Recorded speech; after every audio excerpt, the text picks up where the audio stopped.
গরমে পান্তা ভাতের উপকারিতা সম্পর্কে পুষ্টিবিদরা যা বলেছেন।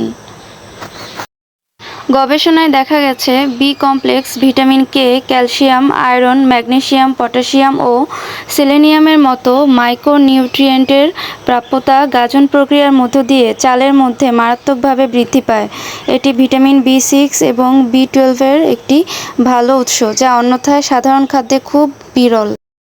পান্তা ভাত অন্ত্রবান্ধব খাবার, প্রোবায়োটিক সমৃদ্ধ এবং duodenal ulcer, ulcerative colitis, Crohn's disease, irritable bowel syndrome, coeliac disease সংক্রমণ ইত্যাদি নিরাময় বা প্রতিরোধ করতে পারে। কোষ্ঠকাঠিন্য এবং বদহজমের সমস্যাও দূর করতে পারে।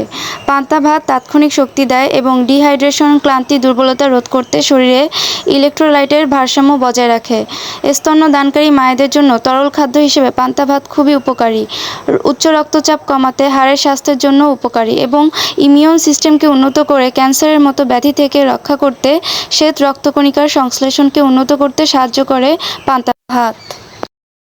অপকারিতা: 12 ঘন্টারও বেশি সময় ধরে পানিতে ভাত ভিজানো থাকলে তাতে অ্যালকোহলের উপাদান তৈরি হয় এবং এই ভাত খাওয়ার ফলে শরীর ম্যাচ করে ও ঘুম পায়। এছাড়া পান্তা ভাত তৈরির পাত্র যদি পরিষ্কার না থাকে এবং এতে ব্যবহৃত পানি যদি বিশুদ্ধ না হয়, তাহলে এতে ক্ষতিকর ব্যাকটেরিয়া তৈরি হওয়ার আশঙ্কা থাকে, আর এই ভাত খাওয়ার ফলে স্বাভাবিকভাবেই অসুস্থ হওয়ার সম্ভাবনা থাকে।